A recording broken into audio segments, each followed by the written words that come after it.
Hello and welcome to this week's episode. Today we're going to have a think about obtaining a yield. And the icon for today is a radish with a bite taken out of it. The saying that goes with this is you can't work on an empty stomach.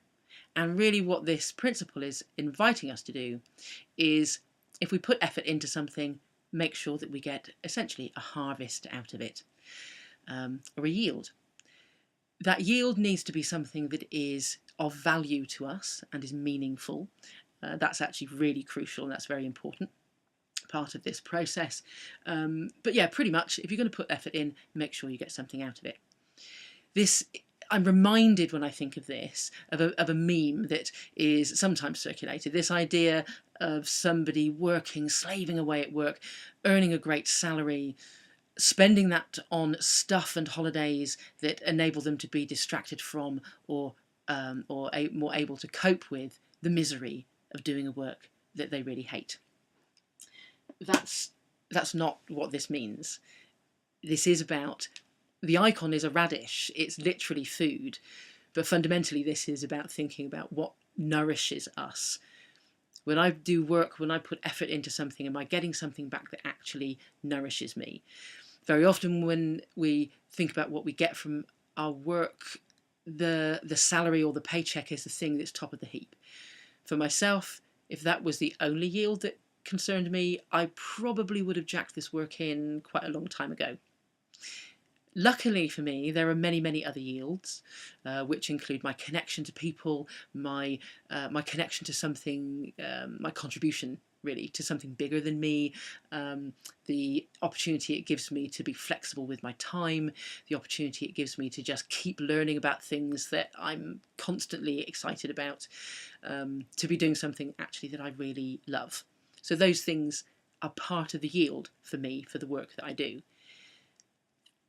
It's really important that the salary that I take actually is enough to literally feed me, of course, and I'm lucky that it is, but it's not the only thing.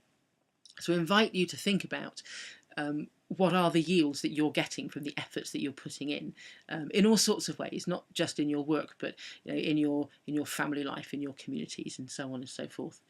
There's something around this to, I think, to broaden our idea of what yield means, and this connects to a lot of the work that I do around solution-focused approaches to things.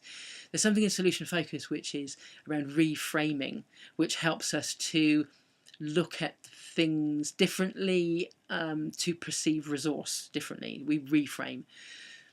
A really simple gardening analogy for this will be the humble dandelion. We can look at that plant and just go, whoa, that's a weed. If that's the way we frame it, then what we'll do is try and get rid of that, and it will annoy us, and it's getting in the way. It's like, okay, it's a weed, it's a dandelion. If we reframe that, actually, I look at dandelions completely differently. I look at them and go, wow, look at that, early forage for bees and pollinators, how awesome. I can eat the leaves, they look beautiful. You can play games with them, and you can make whistles and all sorts of stuff out of dandelions. They're awesome plants. So this idea that we can look at something either as an annoyance or as waste or as a weed, or we can reframe that and actually see the value and the resource that sits in it. So yeah, that's pretty much it. If you're going to make an effort, make sure you get something out of it and something that's of value to you.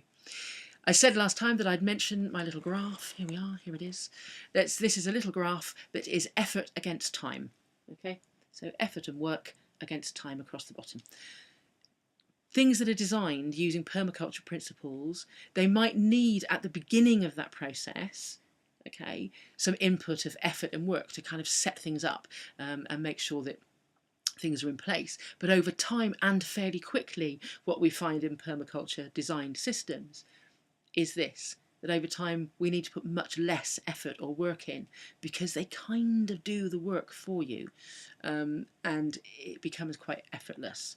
Okay, so just kind of, is that the way things are going for you? Is that what your graph looks like? If it's not, really I encourage you to embrace permaculture and the principles. It's a great thing for lazy people, to be frank. Okay, so there we are. Obtain a yield. go out, perceive your yields, people, and I'll talk to you next week. Next week we're going to have a think about feedback. Okay. Alrighty. See you then. Bye bye.